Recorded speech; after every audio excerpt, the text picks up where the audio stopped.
Hi everyone, welcome back to Successpedia Asia's Journey to Success Resilience series. During this COVID-19 outbreak, Singapore and Malaysia has been on lockdown and many countries are going through a lot of difficulties. And what is one thing that unites everyone and put everyone together?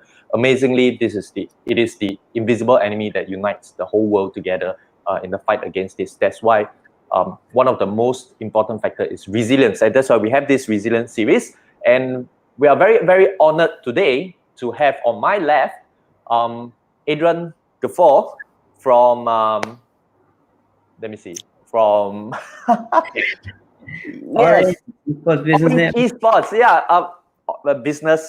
Esports Business Network. All right.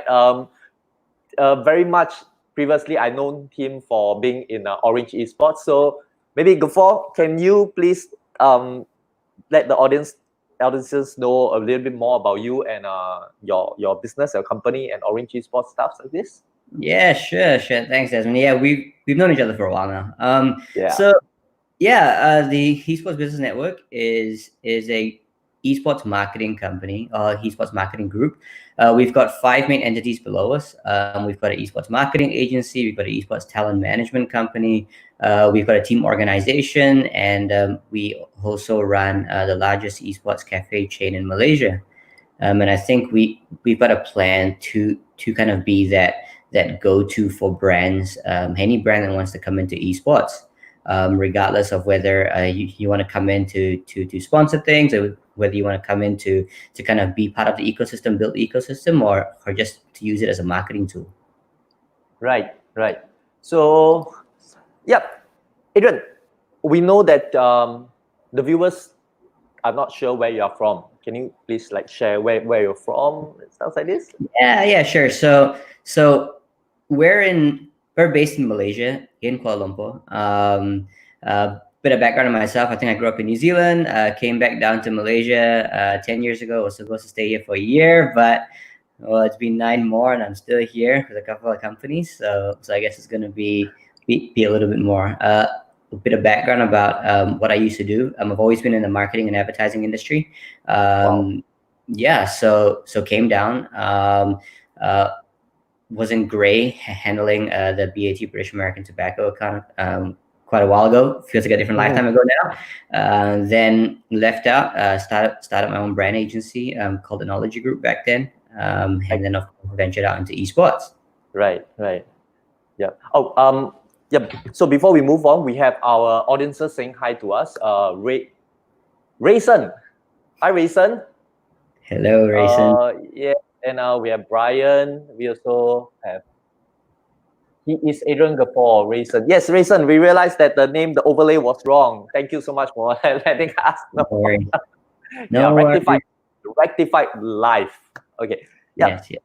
All right, Adrian, so can you share with us a bit about your thoughts on the current COVID-19 pandemic situation, especially the situation that is in Malaysia now? Well, I think we all know that the MCO has been extended for another 2 weeks, and I think that's a very good move on the government's part. I just feel that we kind of should have caught on to it a little bit faster. I think the Malaysians here found it a little bit hard to adapt when the MCO first came in, and I think that as far as the government is concerned, I think that they're doing all that they can do to kind of have everything under control. I do feel that a couple of things could be done better, of course, and I think a lot of Malaysians would agree with me. Right. I think that we're doing everything that we can in Malaysia to kind of make it happen, and I think that now really it's up to the people of the country to really just abide by the rules and stay at home if we want to really combat this together. I see. Right. So, I think actually, in fact, in Singapore, we are also having difficulty adapting to the circuit breaker. So we call it the circuit breaker in Singapore. So it has been ongoing for 6 days. Yeah. So we are made to stay at home, and then only essential businesses are allowed to continue running and stuff like this. Yeah. So, in your own opinion, we just want to know how do you think the economy in Malaysia, or in fact, Asia, is being affected? Well, I mean, I think all across the board, I think most of the industries out there are like heavily impacted, with exception to a few. I think digital is one of those on the uprise right now. Gaming is definitely on the uprise, streaming services, as well as to a certain extent some forms of esports.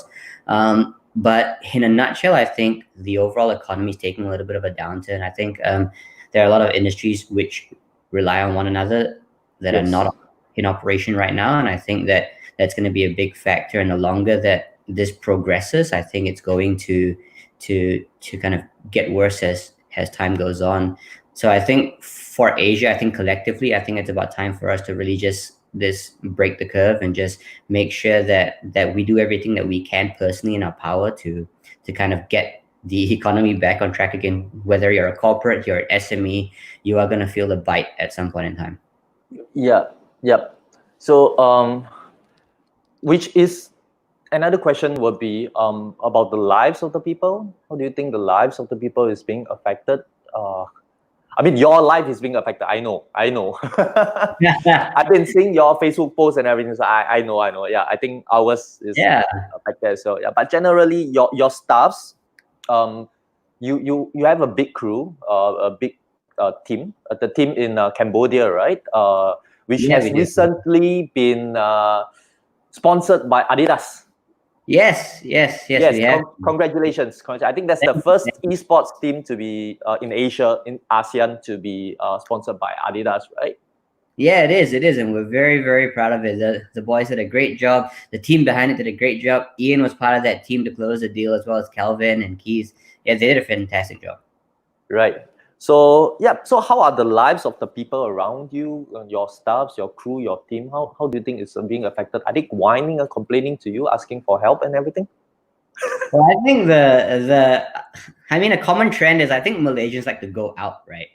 Yeah. Like I haven't been able to go get a drink at a bar, and I think that's a little bit disruptive. But I mean, internally, I think everyone is doing relatively well to help cope, and I hope that for us as a group and as multiple companies, we've managed to kind of keep them comfortable in everything that we're doing so far, and I hope that we can continue to kind of do as much as we can to make sure that everyone is the most comfortable in their own homes.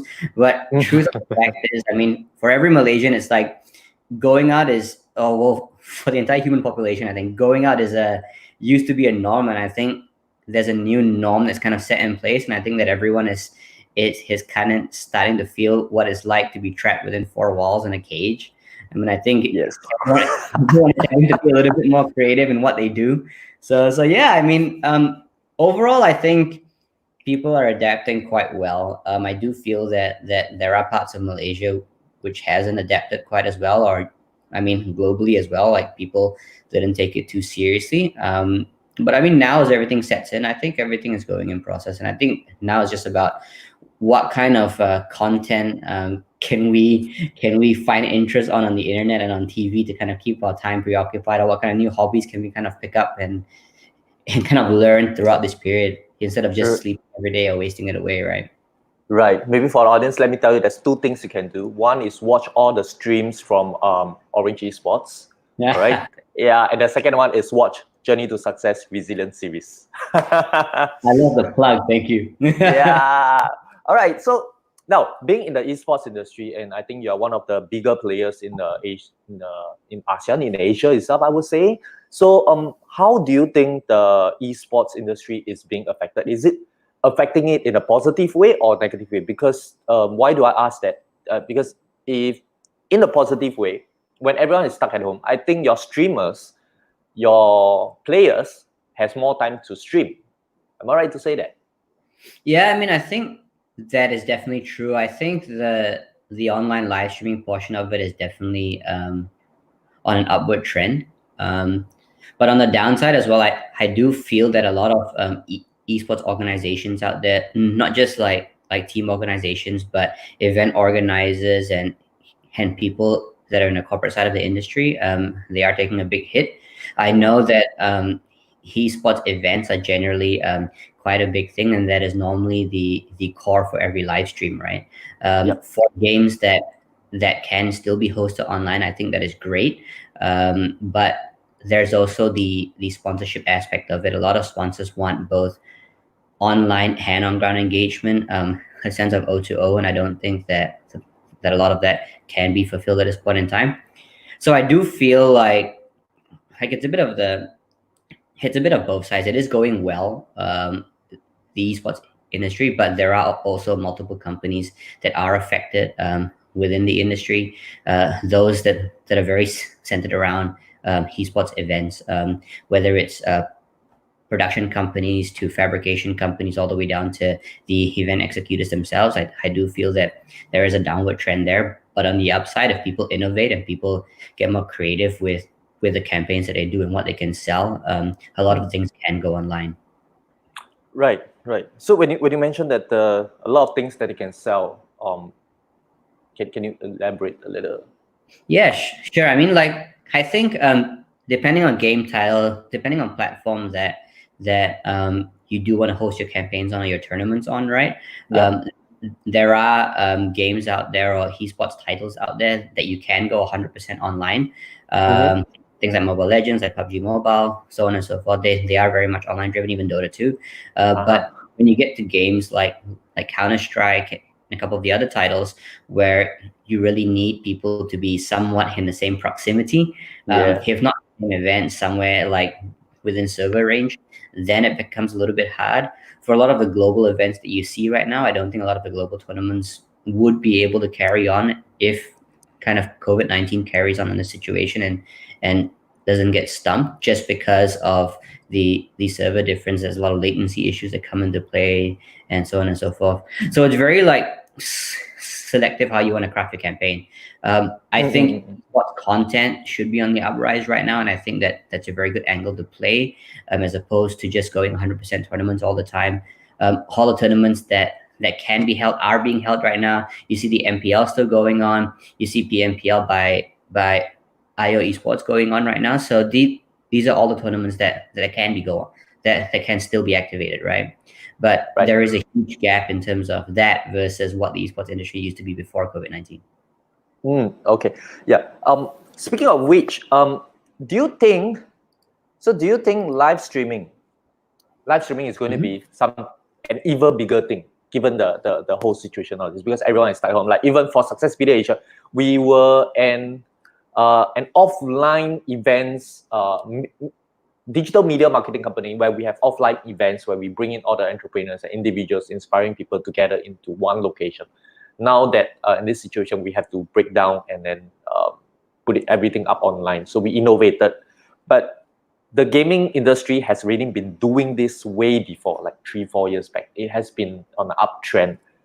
Do you think at the end of this COVID, when we all walk out of this alive, will it be even bigger than it is now? Well, I mean, I think that it has definitely forced a lot of people to kind of explore new ways to receive content. I think live streaming is a good one. And I do feel that because of COVID-19, there has been a spike in terms of not just the live stream, but even the content that is produced in a live stream.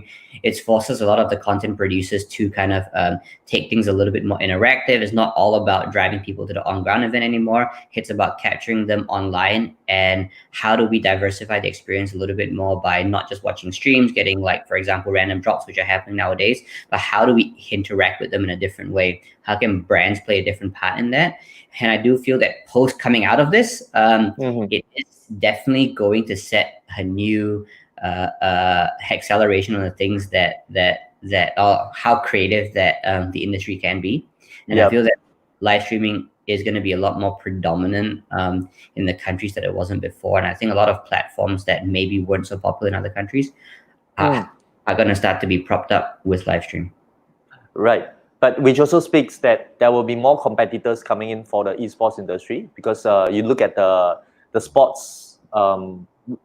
Let's not just look at the sport. I mean, sports in general, like basketball, football, soccer, all this, they have been predominantly around for before esports actually climbed up the industry.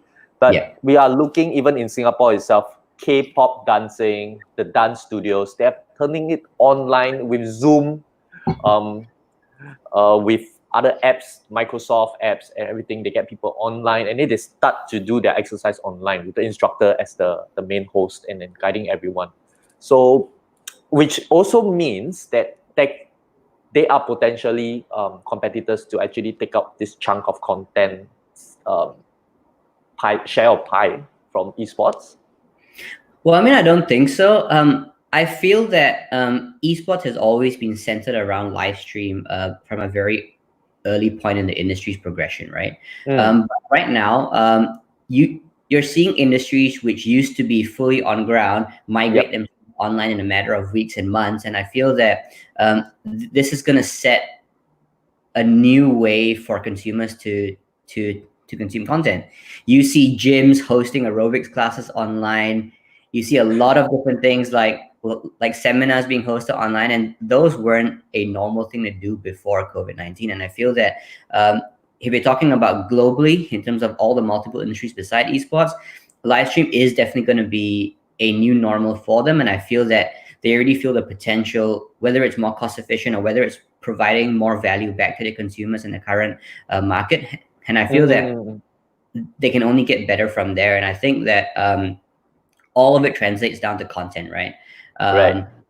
And I think that cross industry, I think a lot of people are having to adapt very, very fast. So I definitely feel that live streaming is going to be a big part of every industry in the future, regardless of whether you're a completely like offline industry before or whether you are partially online. Right. Yep. Viewers, do you have anything to share or to ask Adrian or myself? Or you have any opinion about live streaming going to be something even a bigger thing in the near future?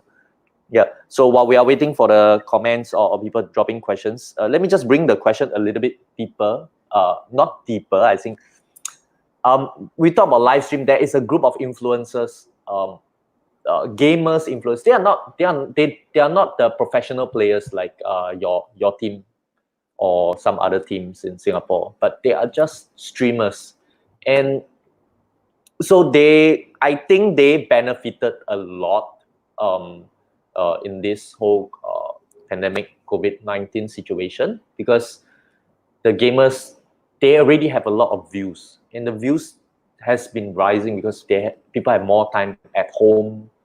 They can't go out to work and everything, and if they like to play games, they started watching them. So do you think they are a threat to the professional industry?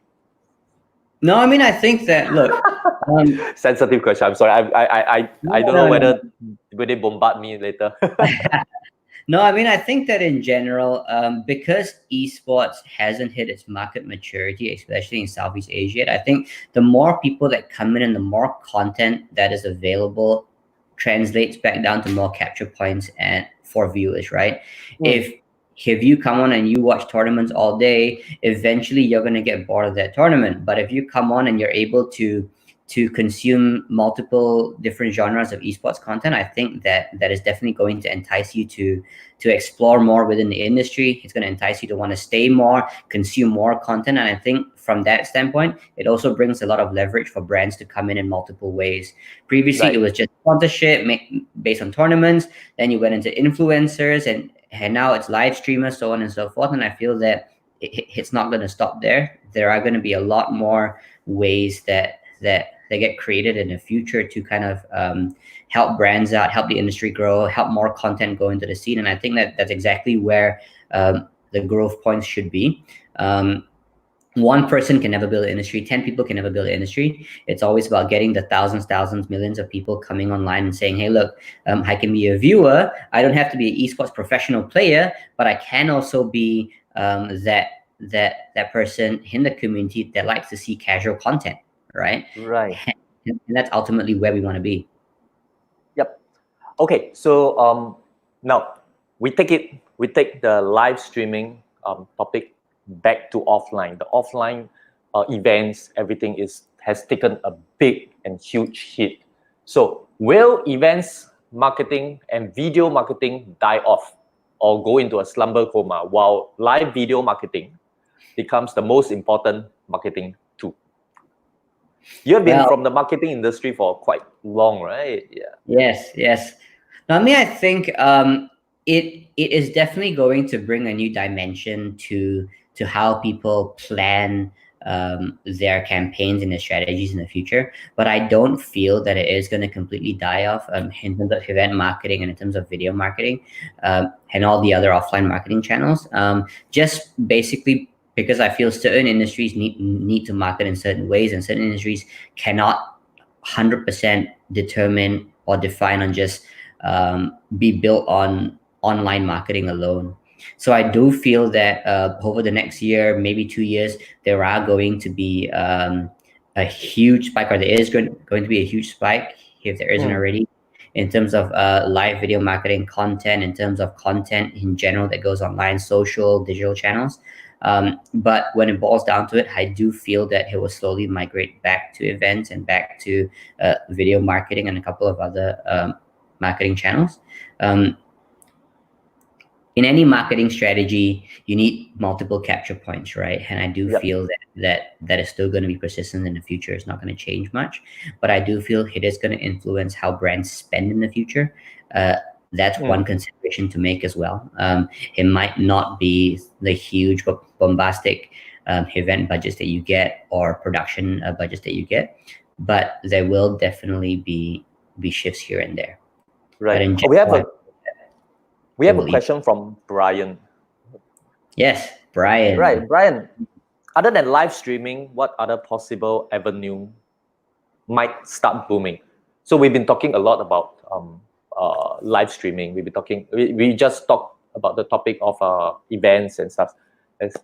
So what other avenues might start booming? So I feel that, besides live streaming, we also need to look at VOD content, right? Which is essentially the content that gets uploaded, whether it's YouTube, whether it's Facebook, so on and so forth. The whole content ecosystem, I feel, is going to start booming. People are going to define or find more ways to bring esports to life, and it's not only necessary in live stream.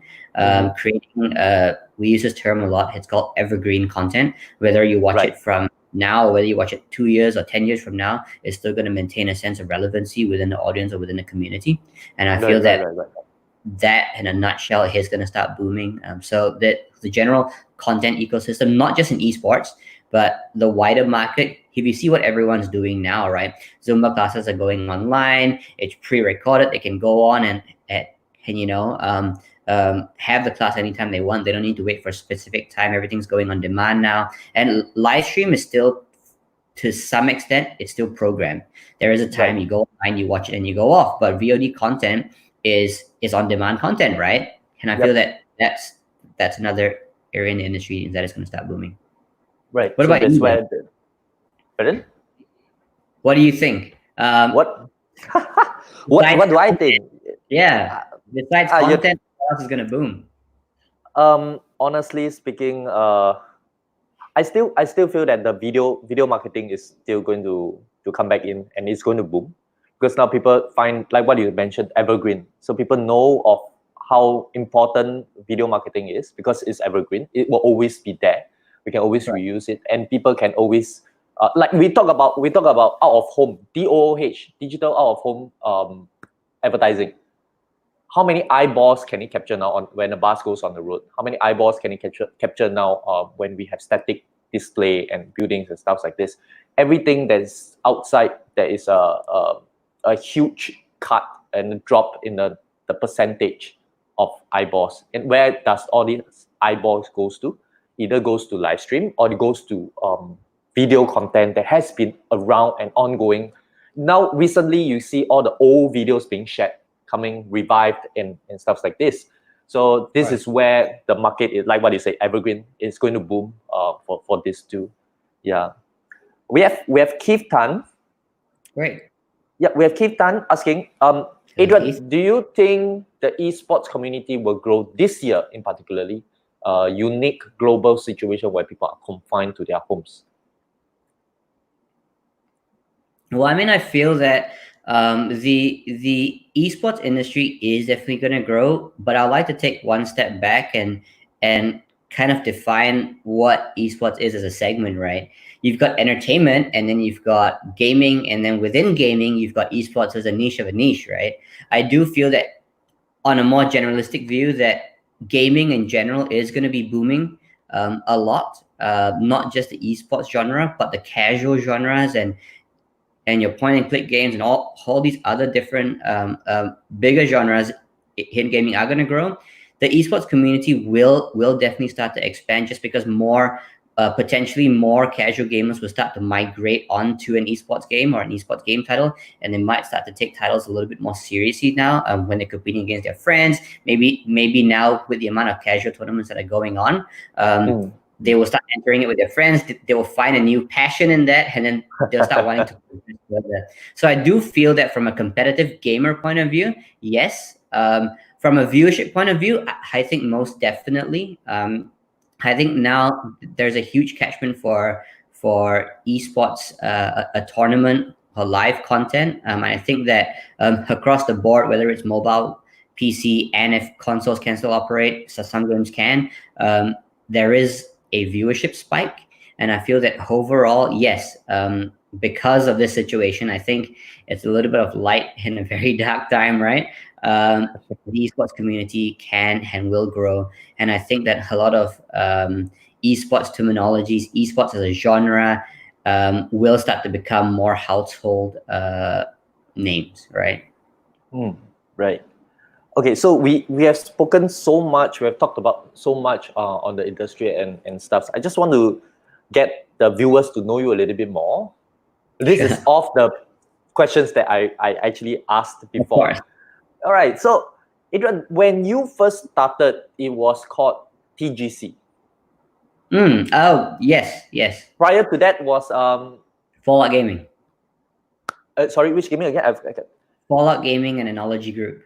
Analogy Group, and then after that it became TGC, and then now it grew into something that is much bigger, a whole group which involves Orange Esports and stuff. So when you first stepped into the esports industry, have you ever imagined or thought that you will achieve and be where you are today? I think definitely every entrepreneur that comes in and business owner wants to achieve the maximum potential in any business and get as far as they want to go. But I didn't expect that it would happen within a 4 to 5 year period. And I think that's what happened. We started in 2014 with Analogy Labs and Analogy Group. I think Desmond and Hus did a short interview back then. Since then, we've become Fallout Gaming. Fallout Gaming, we've transitioned to the gaming company. And from the gaming company, we merged last year with Orange, group of companies, to form the Esports Business Network. So I think the journey has definitely been downhill, uphill. And I think that because esports and the entirety of the esports industry is still growing at this point in time, hasn't hit maturity, there are a lot of things that industry professionals are finding out as and when they go along, right? So I do feel there has been a lot of challenges, and I didn't expect that it would get here so fast. And I feel that we're in a very good trajectory, even with the COVID-19 situation in play, to kind of progress to further a lot more, not just in 2020, but over the next 5 years. We've got a lot of plans in the pipeline that are still ongoing. COVID-19 hasn't affected a lot of that. It has affected the cafe business, and it has affected the event side of the business for us.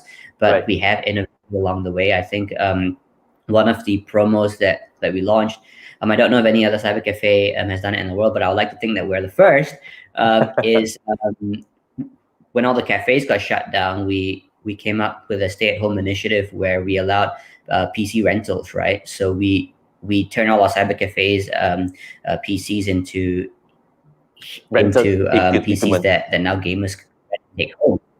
Yeah. I mean, overall, I think that what we were trying to solve is that consumers that used to come to our place still wanted to play games at home. The MCO now they're stuck at home potentially without a PC, right? How do we try and get them a PC, right? While maintaining the business economics behind it, right? So that's definitely one thing we did there. For a lot of the event side of things, we converted all of that to content campaigns, to marketing campaigns. So I feel that as a group and all the leaders within the group, we've done a lot to kind of innovate, to change to fit the current market. And now I think it's about riding the wave and making sure that we not just make it out alive, but make it out on top, and whatever plans that we have in the pipeline, accelerating further. Right. We have a question from Keith. Keith, all right. Do you think Asians are better? You know, I don't want my face to go up on a meme after this. No, so I feel that in general, I think that the current market, if you see it. Let me just remove your name first, just in case, because it's yeah, so the meme is without your name, right? Okay, so no, I mean, I think that in general, depending on the game title, there are a lot of Asians that are top of their game, but I think it does depend. I don't feel that Asians are generally better in esports. I feel that there is an equal representation around. Yeah, I mean, simple question, simple answer, right? Yeah. Okay, politically, but I right. do feel, from what I've seen, I do feel that in terms of first-person shooters, and especially mobile games, I do feel that Asians are better in mobile games, right? From what I've seen right now from the trends, and also because mobile gaming is a lot bigger in Asia, I do see the shift in representation there, right? Right. So let me just take some heat from you as well. So I think, for my opinion, is that I wouldn't say about are Asians better in esports, but I think in terms of showmanship, the Westerners are a little bit better. Yeah, because I've seen streamers dress up, and then they go look like WWF or Wrestling Federation, and it's like and stuff like this, But I've not seen much of or any of the Asians actually doing this. I mean, I'm sure there are. I haven't come across any of them. Yeah, but I do feel the longer this RMO goes, or this MCO goes, or this situation goes on like at home, we're gonna start to think of some crazy ideas. It is gonna come. I feel like I'm gonna join you gotta start that, right? Daily call one day and just dress up in something very peculiar, right? Just because there's really, I need to expend creativity in some manner somewhere, right? I just given you the idea. Please go do so. I will be watching you. Yeah. Oh, Brian. Hi, Brian. In the five stages of bubble. Wow, displacement boom, euphoria, profit taking, and panic. Which stage is this one? Oh, this is very technical. You answer it, please. Well, seeming as I know Brian quite well. Okay. You're a good friend. Yeah. He's pretty good business development in our company right now in our group. All right. Yeah, Nice. So yeah. Hi, Brian. Welcome to the stream. You've been there from the start. I think that displacement boom, I think, is still where it's at, to be perfectly honest. I feel that there hasn't been enough exposure outside of the esports industry for it to really grow to its full potential just yet. But I feel that it is getting there very rapidly. I feel that COVID-19 has put a stunt on that, just because a large part about the boom of esports relies on the event section of things, for mass exposure and for things to get out. And it's a centralized place where content gets generated, not just competitive live streams, but across the board. So I do feel it is still at its very early stages of maturity, has nowhere near hit full potential. I know a lot of VCs are starting to come in, a lot of not just esports teams, but organizations, event companies, production companies are starting to get funded now. And I feel that that's going to play a part to accelerate. Right. This is funny. I had to show this. I'll fire you if I'm Adrian. Oh yes, Iman. Yeah, that is 100% true. I'll have a chat with Brian after this call. Okay. All right, Keith. Yes, our dear friend Keith has another question. So, Adrian, do you think esports will overtake poker? He has a lot of sensitive questions, right? Will it overtake poker? So I feel in terms of prize pool and prize money, if you combine all of the poker prize pools, I'm not very well versed in the poker industry, but I do watch poker games here and there and highlights and stuff. I do feel that esports in terms of prize pool is perhaps ahead, but in terms of the viewership, again, you're combating against an industry like poker that has been there for many years, and the amount of money that gets dumped into not just the tournament side of things, but the other segment, which is the online betting, so on and so forth. And I think that that's going to take years to come, but I do feel that esports has more than enough potential to overtake that industry. Yes, Right. for sure. Right. Right. You mentioned about online betting and stuff like that. Do you think esports will step into that? I don't think so. I think esports is already in that in quite a Seriously? lot.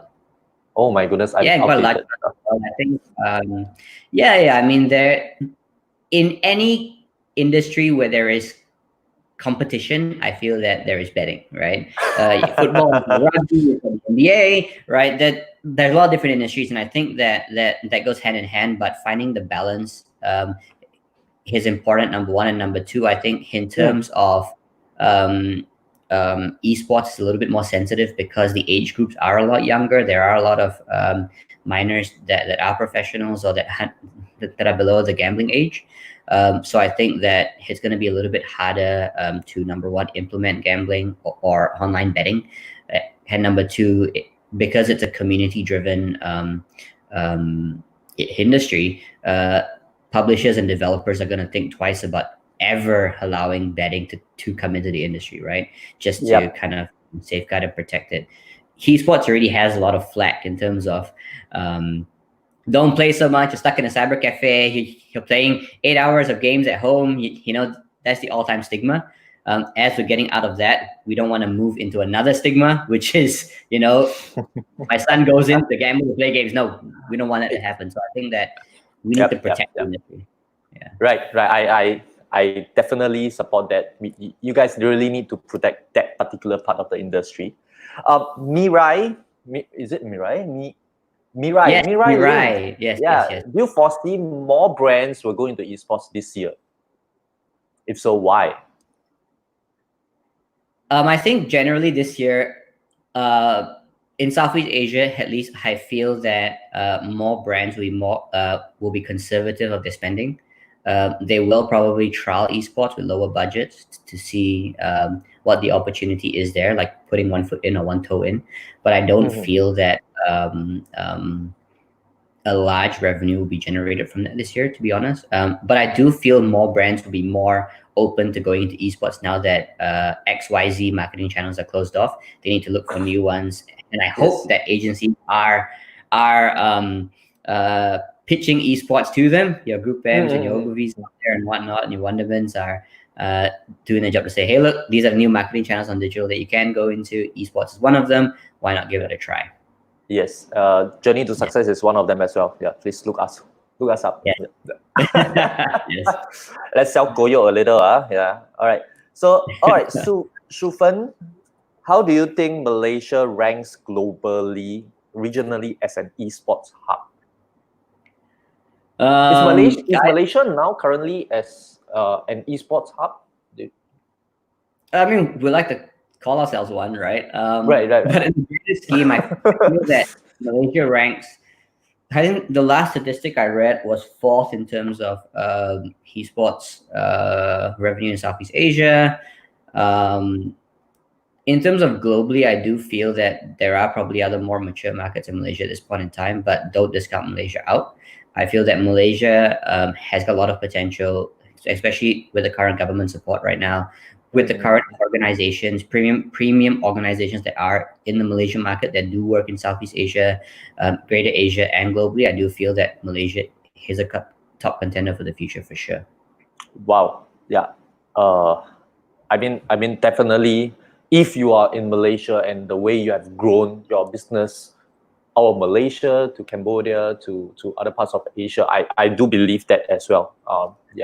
Because it's a very tight market in Singapore for esports. It is very, very tight. But I guess there is a cultural difference in a way, because Singaporeans, we are so fixated to this upbringing where if you don't get your certification, studies is your priority. Gaming is always the last. So I still remember when I was young, when I reach home, the moment I pick up my TV console and stuff, so we start to play, the first question my parents will ask me, in fact, now this is the same thing I ask my kids. Have you done your homework? Have you studied? Have you done a revision? How long have you been playing? Even the moment I open the door and he's on his mouse, just hands on him, you play for 1 hour, right? So this is, yeah. I think there's a cultural with this kind of mentality, it's a bit harder for Singapore. But because Malaysia, I guess, is bigger, there's people of different culture and different types of upbringing more differently, which makes it a better hub for Asia, I would say. Well, I mean, I think it depends. I think in terms of that cultural difference, I don't think it's wrong for a lot of, not just Singapore, but a lot of Asia thinks that way. And I feel that's not wrong. I mean, esports, gaming, let's not even go into esports, right? Gaming in general is perceived as entertainment for the longest time. For entertainment to move to profession and then to be a viable, stable profession is a huge jump, right? So it's gonna take time for the industry to legitimize away from entertainment to more of a sustainable industry, right? For professional gamers or esports athletes to come in and kind of play. And I think that it's not wrong in him saying that get off your mouse, get off the computer, get off the phone, right? Because kids, I mean, well, kids in general, they reside more with entertainment. They like entertainment. And I feel that there's a fine balance of entertainment and education, and overdoing anything. Overdoing anything in this world gets you in trouble, right? It becomes an addiction. So as long as the discipline is there, I think it's fine. Yeah. Oh, we got so much engagement for the audience. Thank you, audiences, for staying with us. I believe there are a lot of Adrian's fans.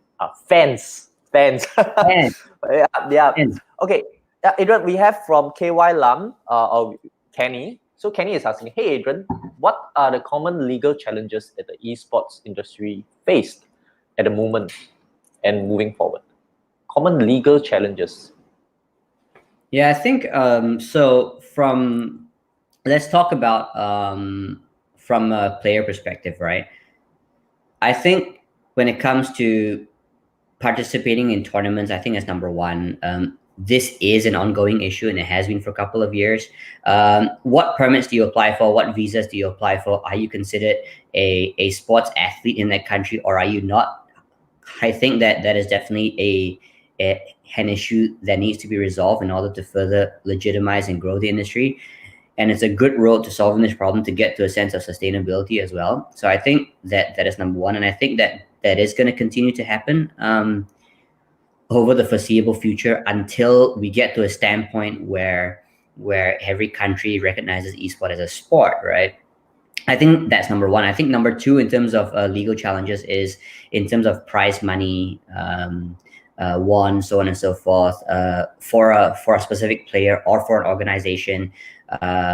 Where is it taxable? What are the rules behind that? So on and so forth. I think that is going to come into play right now as well, because a lot of esports athletes, especially if you're not under a professional esports organization, it goes into your personal bank accounts, right? And once that happens, do you pay tax? Do you not pay tax? Do you know how to pay tax? Are you eligible to pay tax? All these kind of things come into play, right? And I feel that, in terms of distribution, media rights, so on and so forth, I think that those are a couple of future challenges that are still, that have been happening and that will continue for the future as esports progresses. Especially when as the industry gets bigger, a lot of things start to become privatized. And when it comes to privatized, like esports tournaments, so on and so forth, what are the legalities behind it? Can you as a user take the stream and stream it onto your own personal Facebook groups or your Facebook pages? Those are all of the legal implications of issues that are happening currently, and I feel that they will happen in the future as well. Yep, I think just nice. We are talking about the legal implications. Sylvia Tam actually asked, match fixing.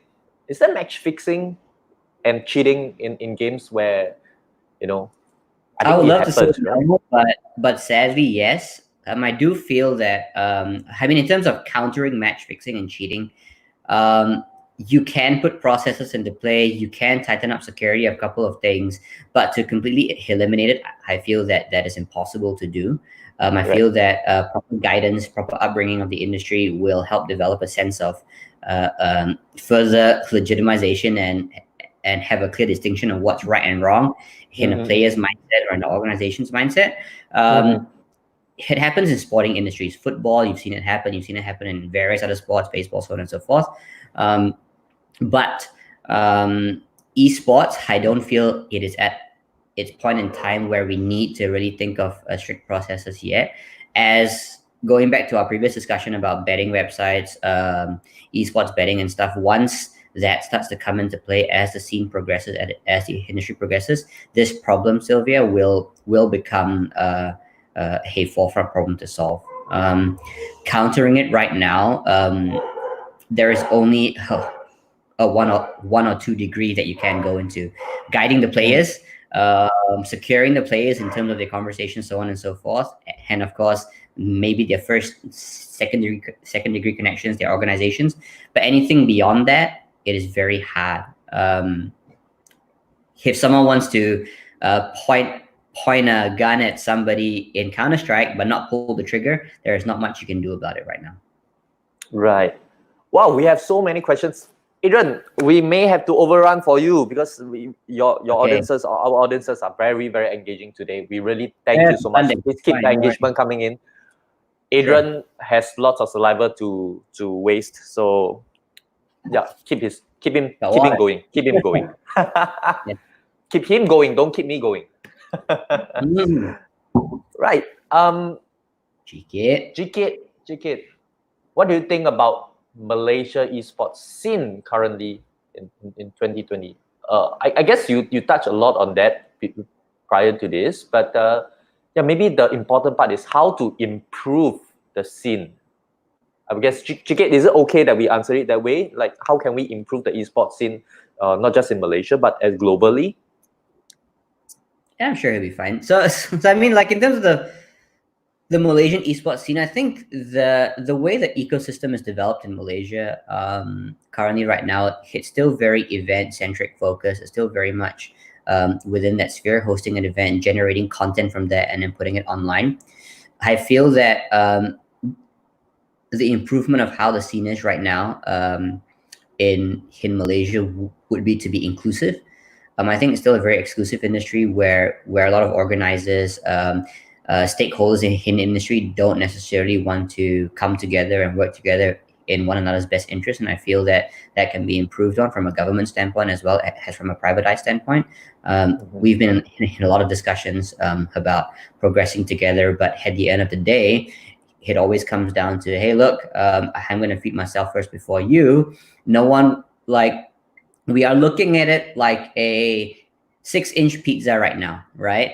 Where 6-inch pizza is good enough for 1 or 2 people, right? But no one wants to work together to grow this 6-inch pizza to become a 20, 30, 40, 50-inch pizza where everyone takes a slice home and companies and SMEs can survive in the industry, including talent across the board, to actually be full, right? And I feel that we haven't got to that stage of maturity as in the industry yet to enable that next stage of growth to happen. Everyone is still very much about, I want to be at the top of the chain, I want to be at the top of the ladder, but everyone's forgetting that before you start fighting for the top position, you need to build the ladder first, and you need to build everything else first. Right. Right. All right. We have Derek. Do you feel there should be a code of conduct for esports? We concerned parents. Okay, yeah, that's me. Okay, concerned parents. Okay, I'm sorry. Yeah. Okay. Yeah. Right. Intense spend in e-gaming. Yeah. So I do feel that there are regulations that are overdue to be set, and I think that Esports Malaysia is going to be implementing some stuff soon. But in a nutshell, I do feel that there needs to be more education on how to deal with esports, but the wider industry as well. How do you deal with the gaming, right? What is the number of appropriate hours that a kid can game? what are the benefits that come out of gaming, right? Mm. For kids, right? People might see a kid on a controller playing games and you might think that that's bad, but it's actually developing his mind in a very different way that you don't get in schools right now, right? Strategy, problem solving, that all comes into play, but everyone refuses to believe that because there's a lack of education in the market. And I feel that in a nutshell is what we need to overcome, right? We need to, in order for people to learn and for people to change, there needs to be content available or material available for people to read and learn and understand, right? And of course, there needs to be sufficient research backing it as well. And I feel that someone just needs to create a content hub for that and push it out to market in a very easy to consume way. And that, to be honest, is the government's job, right? So that's kind of that's very much sociology already, right? Yeah. I mean, to a certain extent, yes. Yeah. Okay. Now, Sylvia has this question. What about player unions and association to protect the players' interest or future? Wow. So I do agree. I do feel that in order for any community-driven industry to kind of progress, you need to establish player unions. You need to establish associations to ensure that there is safety within the industry, between individuals, especially within individuals and organizations. There needs to be associations developed to make sure that with laws that there is no abuse driven in the industry. People doing work and not getting paid, so on and so forth. But I think what is interesting here is that it's whenever a union or an association comes into play, it needs to be back and funded by somebody or someone or an entity of some sort, or the government directly. In Malaysia, there are a handful of unions and associations that have been established but have been left out after the press conference, after some PR, and nothing is done after that. I do feel that proper framework needs to be in place first, number one. Number two, I do feel there needs to be enough acumen to run an association, run a union, and it is not a part-time job. It needs to be 100% commitment, and that's when we're going to start seeing the protection of players' interests, not just players' interests, but company interests. So the whole industry, right? As an industry, yes. No one says that you need to develop one association or union to fit all. It can be a company association, it can be a player association, it can be a community-driven one, can be one for influencers and talent, right? There's a lot of different things that you can develop in that, but it just needs the people behind it to be able to really push it and make it happen, to materialize it, and to govern it at the end of the day. All right, we have a few more questions. So, oh my goodness, the questions keep coming in. All right, let's try. Okay. After this, and you can cross-reference how many of these guys are working in the company. You guys are very free on a Sunday, huh? So this is called #Sabo. Yeah. All right. How do you foresee the esports industry adjusting to this on an ongoing events perspective? Ongoing events perspective. To maintain social distancing. This is a problem in Singapore as well. In fact, all events in Singapore has been we stopped all events, small scales to big scales, since I think 1 month, 1.5 months ago. About that. So I feel that everyone right now is looking at events on a one-dimensional perspective. I think that events or on-ground events has consumer-driven events, they have studio-driven events, they have closed-door events, so on and so forth.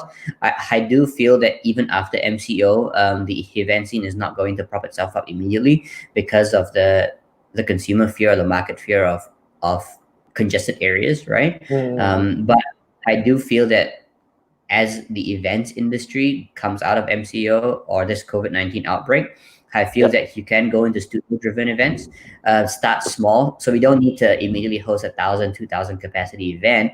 We can say, look, let's start bringing players on ground first. if they're willing to, put them into a studio setting, live stream it, so on and so forth, then progress onto smaller closed door events, 200-300 people, and then slowly expand back out to mass scale events. I think that's what the event industry needs to be planning for. I don't feel that we can immediately go host a beach party or a rave and 20,000 people are going to go out. I do feel that with that kind of investment, I do feel that there is not going to be maximized revenue potential yet until the whole, again, it's all about education, right? That the COVID-19 has been contained, it's gone, it's eliminated, we've flattened the curve, but we've done more than flatten the curve, we've eradicated it. And it's been a sufficient amount of time that we don't hear about COVID-19 in the news anymore. I think that's when everything's going to start to be, I want to say normal, but I don't think it's going to go back to the way events used to be. Right. All right. So we are going to pick one last question. Adrian, I let you pick. Do you want to answer look clock? Look. Hui. Yeah. Do you want to answer to look, or do you want to answer Mirai's next question? I think you have answered Mirai's question before, so yeah. Let's pick between. You can choose, man. You're the host. Rizwan, or there was another question up here by Raisin. Nizam. Muhammad Nizam. I'm right. Muhammad Nizam, bro.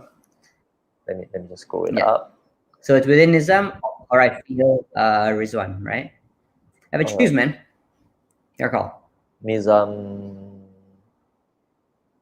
We are stuck at home at the moment. We're not sure. All right. Let's go with Nizam. I think he waited for a very, very long time. Not even sure whether it's. I hope Nizam, you're still with us. Yeah. So this will be the last question we will answer. Okay. So Adrian, we are stuck at home at the moment, and we are not sure about when this RMO will extend to. Do you think the esports industry is going to take a big hit, and will it affect esports growth with much things happening in the last few weeks? Yeah. So I feel that the esports industry will be definitely affected. Not just from a SME or a corporation level, but also from a grassroots level. We have to understand that because this is a community-driven industry, right? When it comes to influencers, when it comes to MCs, coaches, so on and so forth, they all need a stable, secure income. With all these COVID-19 outbreaks happening and the RMO happening, I feel that the industry will take a big hit in terms of the freelance workforce, so which will then slow down the growth. I also do feel that with lower or a reduced number of projects coming in, we can then farm out less freelance work, or we can then protect the industry less. So I do feel it is going to take a hit overall, but it's nothing that we cannot recover from. I do feel that esports is versatile enough to springboard back, and because it is not at a stage of maturity yet, for us, right. all about uphill climb, right? Everyone in the esports industry that wants to grow it, that wants to play a part in it, is taking a stone and putting it and building a road, right? So for us, it's just building the road at a slower pace. It's not developed, we're falling off and coming back up. It's we're building things at a slower pace. So processes and stuff that we develop, verticals that we develop, content that we develop, anything that we develop to make the ecosystem 100% is just slowed down. It's not broken apart, so to say, as opposed to current industries like the airlines, like automotive. You got people driving around this. You've got a good example is oil, right? Petrol, right? Yeah. The industry was going very, very strong, and suddenly the demand for petrol decreased by so much and caused the entire oil industry to drop by what, 60%, 50-60%, right? The difference with that industry and this industry, I feel that that's a very mature industry. It's got its cogs, everything moving the way it moves, whereas esports wise, the demand is still going to be there because it's an up and coming industry. It hasn't quite matured yet. So there's a lot of room to move and a lot of room to maneuver. All right. Okay, we are coming to an end, but I received a special request from Sylvia. Sylvia Tam, she requested for you to answer this one last question. Okay, esports And main revenue. wait, Adrian, I Okay. give me 3 to 5 minutes for my own personal last final question to you, all right? No problem. No So problem. All right. esports main revenue from sponsorship and advertising. How about fans, talents, relationship, or fan base? Who owns it? So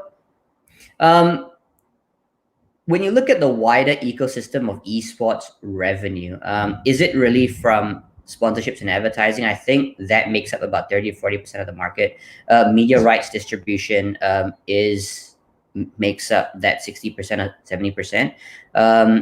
I feel that fans, talent, relationship, or fan base, um, when you say who owns it, I would say that all revenue kind of leads back to three components, right? Brands, corporations that are willing to kind of fork out the money and spend, or advertisers, right? These kind of three components of revenue. I don't quite understand what you mean by kind of who owns it. So if you drop it in the comment now, I can address that. Yeah. Yeah. How about fans? Oh, this is I'm so sorry. This is a deep question for you. Yeah, this is the most challenging. Big questions. I understand the first part of it. I think esports main revenue are from sponsorships and advertising. I think it depends which part of the esports ecosystem you look at. From a gaming and publisher standpoint, I feel that they host esports events as part of their marketing push to generate more microtransactions, right? Sales on their games, whether it's buying items, so on and so forth, right? And then it's also developing the sense of sustainability. Fans fall into the category of viewership. Talents in relation to esports revenue are there because they help game publishers grow. Oh, there you go. Esports. So do the esports athletes own their own fan base? I know. I feel to a certain extent, yes and no. I think it depends if you are represented by an organization or not. I think a lot of contracts out there, especially with teams, let's say Navi, so on and so forth, right? It's gonna rain, right?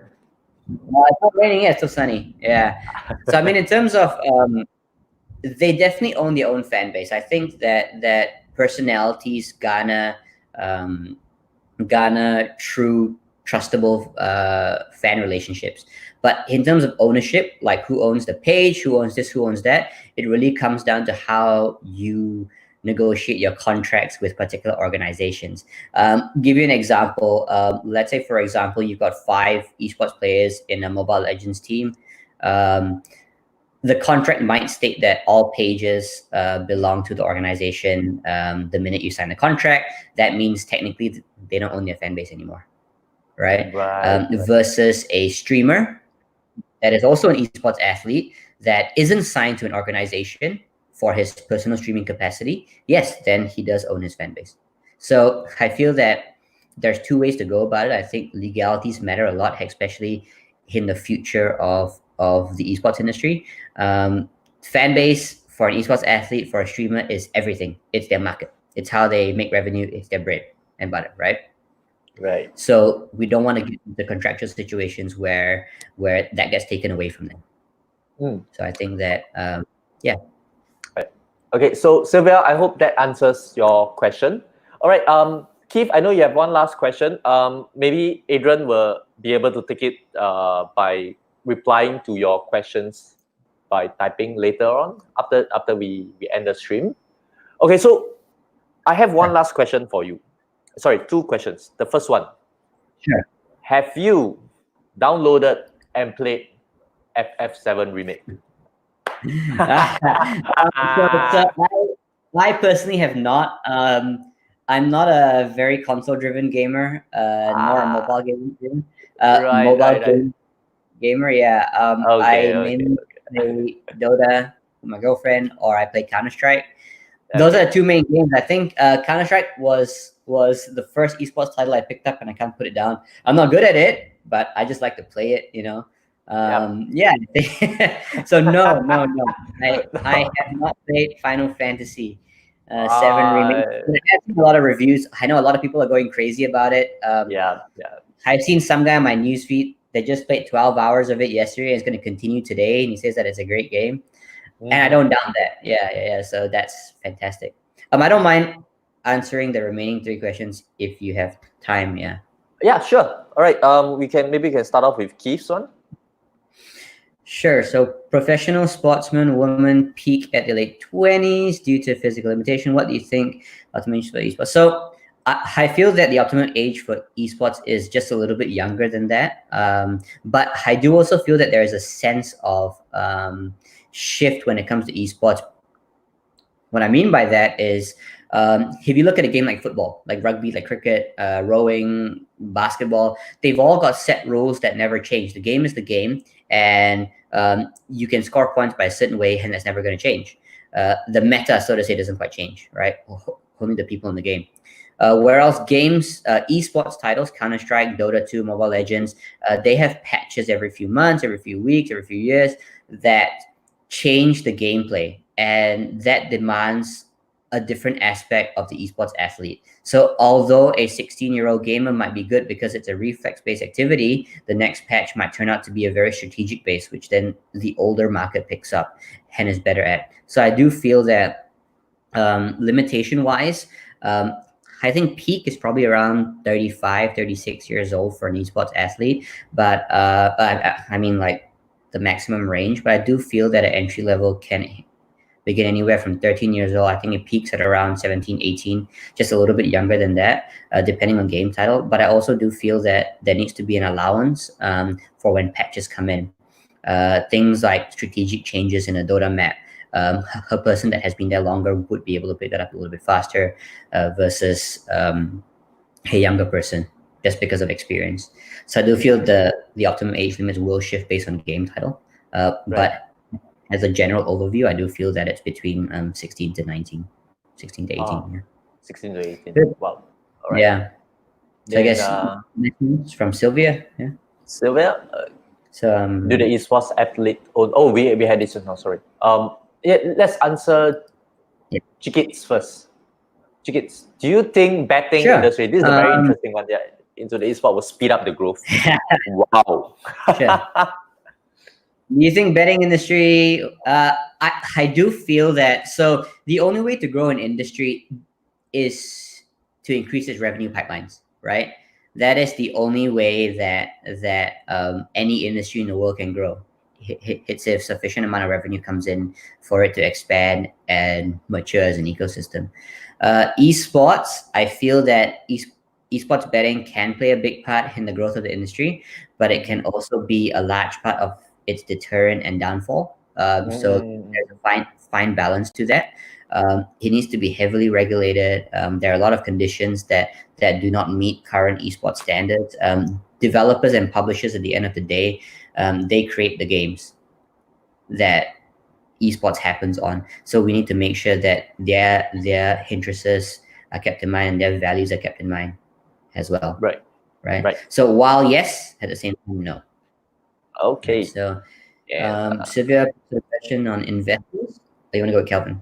Yeah. No, Sylvia first. We can Investors should then invest in esports company that sign their own. So I think she's asking the question whether should investors invest into the company or the athlete, right? Yeah. So good example, Sylvia, is how many contracts or investment opportunities that have gone in the news to sign a streamer or a talent specifically, right? Versus an organization. So you see FaZe Clan getting funding, you see EVOS getting funding, and so on and so forth, right? There's a reason for that. And you're 100% right? Like when investors invest in an esports company that holds talent, it ensures that their investment is not only diversified, but it can scale in the future, right? So that's not putting all eggs in one basket. If you invest in an esports company, you get potential talent expansion, potential fan base expansion. You get a lot of value-driven entities there. At the same time, they can also go into the educational part of things, streaming coaching, live stream coaching. And this is just from a talent perspective, right? Then whether you want to turn that into an agency that manages talent in the future, whether you want to turn that into an academy in the future, that is entirely up to you, right? But I do feel that a more secure investment is definitely should go into esports companies. It'll be a very risky investment if you invest in one talent that just decides one day to stop or has a change of heart, and then your investment goes down the drain, right? So yes, investors should invest in esports companies, and then that company should then sign their own talents, recruit, groom. That all goes into the pipeline. Right. So it's the best to sign with Orange. Oh, I want to do the plug so much. I'm not going to do the plug. All right. Okay, moving on. Now, Okay. what kind of role can our National Esports Association play in order to jive in with all the other esports with all stakeholders, game developers? Wow. Okay. Deep question. So there is a very fine line between governance and facilitation, right? I feel that at this point in time, what Malaysia needs is facilitation more than governing, right? And governing for profit is a big no-no in my books, right? So I think what we can do is facilitate SMEs, facilitate talents, facilitate the workforce, build the educational system, or help someone build the educational system for esports. Becoming the facilitator, right, means that you're enabling people to do what they can do, but at an accelerated pace, or with added input, added resources to make sure that they can get to where they want to be, they can meet their goals faster, right? And I feel that right now, that is what the industry should be focusing on, or the National Esports Association should be focusing on. Governing only can happen if there is something to govern, to be perfectly honest, right? If you want to come in and govern a country because it's already mature, or an mature esports industry, you can. But if there's nothing that has been developed to govern, how do you govern things?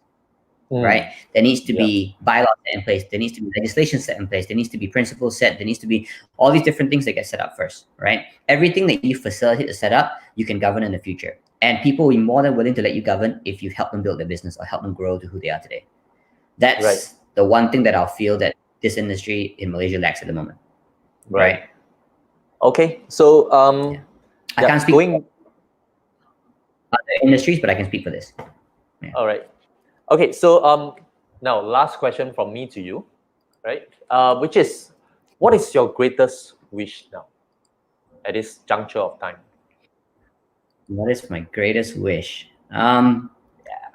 Okay, my greatest wish at this current time is to be able to come out on top of COVID-19 with a good growth trajectory, and is to look at all industries in the market and to see them recovering together at a rapid rate, and Malaysians, citizens, everyone in Malaysia to be playing a huge part in that, right? After the MCO finishes, every single SME business, which is, by the way, the largest employment workforce, right, in this country, needs to survive even post MCO, right? With the current stimulus and the government packages, I don't think that is sufficient enough for them to survive. I don't think it's very well thought of right now, right?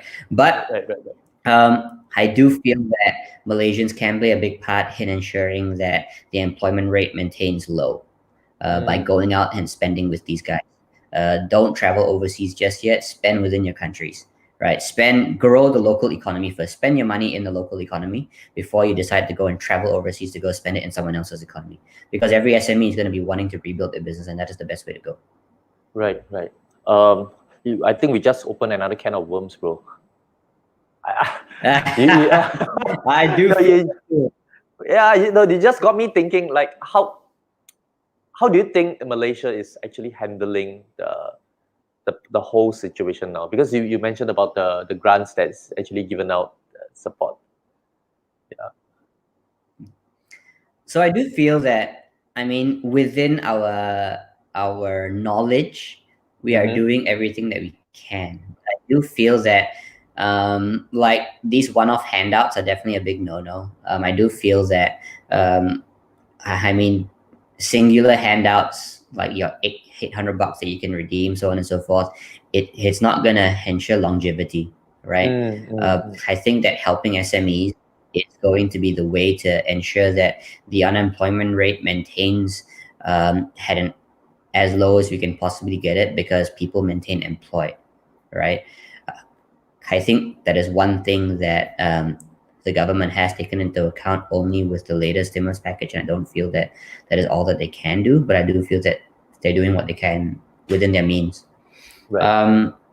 Yeah. So in a nutshell, I feel that Malaysia, we are doing what we can, but there are also considerations that need to be taken into account which hadn't previously. And I think, like, I'll give you an example, man. Like, allowing bazaars to still happen, whether it is a thought process, hasn't been decided yet and whatnot, it shouldn't even be a consideration factor during a time of outbreak, right? It's like, do I want to eradicate the pandemic or do I want to go and buy my food, right? Why can't I mean, like, wow, guys, that it's not a great, make. I do understand that you need to support local businesses in this time, but this is just going to make the outbreak a little bit more uncontrollable, right? So while I do understand the reasons behind allowing it, there is a lot of cons to it, right? Yeah.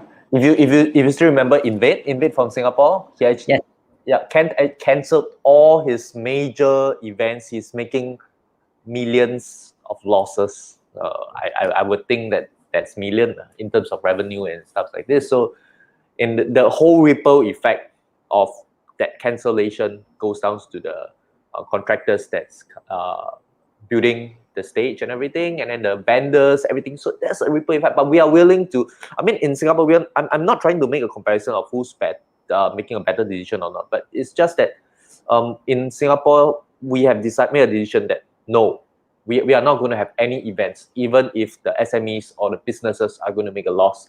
But that's where the stimulus package in Singapore actually come in to help all these SMEs to tide through and to run through, But at the end of the day, no, I will feel that I wouldn't support what the bazaar to happen, like what you have mentioned.